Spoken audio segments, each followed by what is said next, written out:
I haven't made a dedicated video about the whole Candace Owens situations and just everything that she's talking about with Charlie Kirk in relation to his death.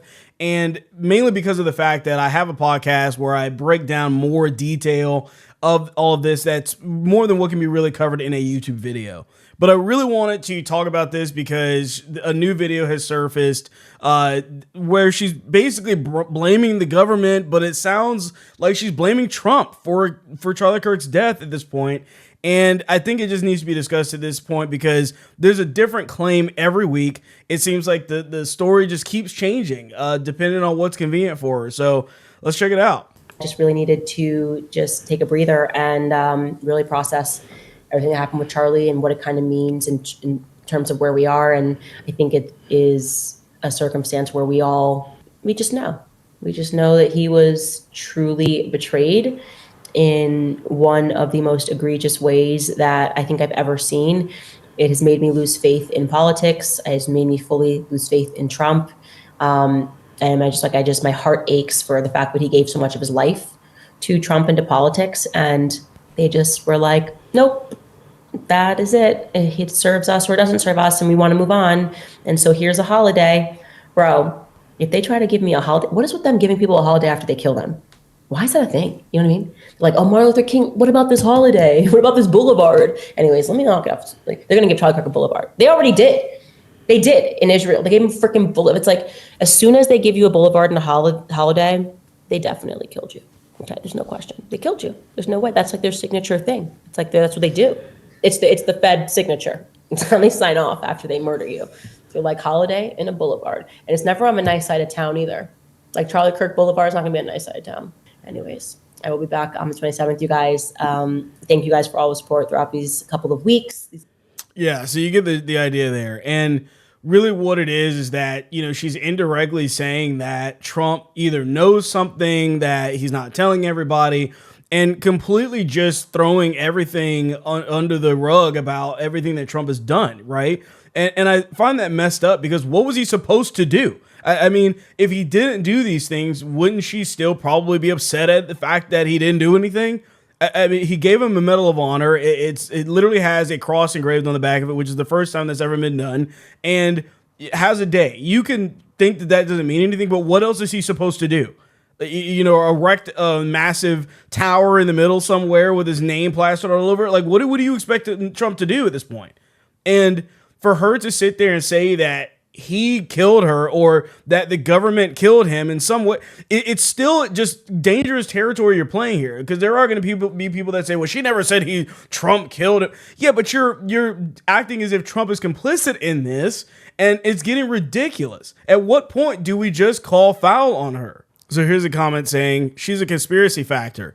That's how she makes her living. Now she turns every story into a conspiracy, is easy, requires no proof, and gets her plenty of clicks and engagement. And that's really what's happening. And, you know, I've been following it loosely for the past few weeks, but, you know, every time that there's another claim, there's really not any evidence, or the evidence doesn't really kind of come out to prove exactly what she's saying, or there's this extra speculation that's being added and tacked onto everything. And people just forget that she's just printing money off of this. That all this is about trying to be the only person that's trying to still explain what's happening and act like this even matters. Once again, from a Christian perspective, I don't think that this matters. I don't think the specifics of what specifically took place really has anything to do with our lives and what we're doing, right? And trying to, you know, make all of these videos and all of these speculations off of the back of Charlie Kirk is really just bankrolling his death and using it for your own advantage. And people pretend as if that's not what's happening, but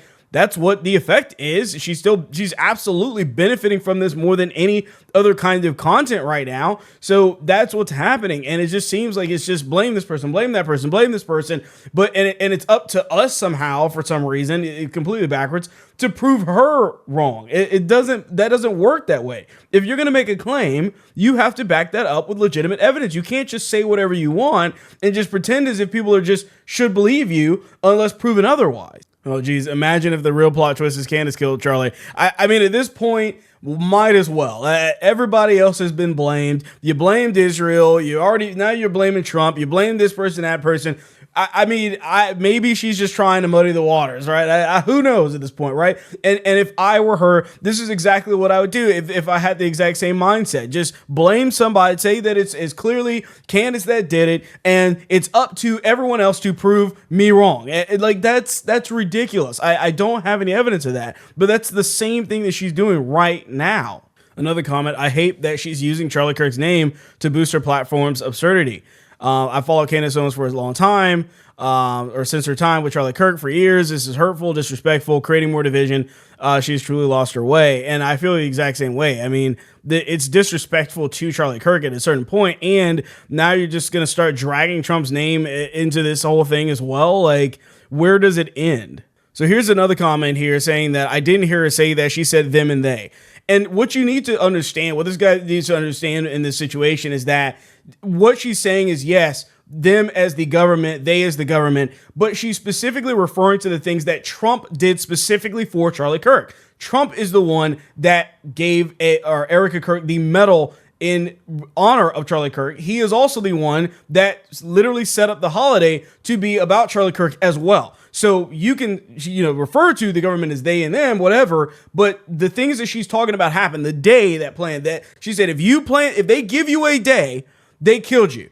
But Trump's the one that did it. Trump was not a they, right? It wasn't some general government council thing. Trump did those things. So she is conflating the two, that Trump and the government are one, and therefore and Trump killed Charlie Kirk. That's what she's saying. Yeah, all of her evidence, trust me, bro, I know. I mean, that's basically what's happening here. So with that being said, let me know what you guys think down in the comments. I know this is kind of a controversial topic because some people, really enjoy her, and I did, years ago, but she's just kind of gone off the deep end over the past few weeks, and I call it as I see it. I'm not going to sit here and just kind of go along with it just because of her name or anything like that. If people start saying crazy things, then I'm going to call it out for what it is. But let me know what you guys think down in the comments. Remember to like this video and to subscribe to the channel, and I will catch you guys on the next one.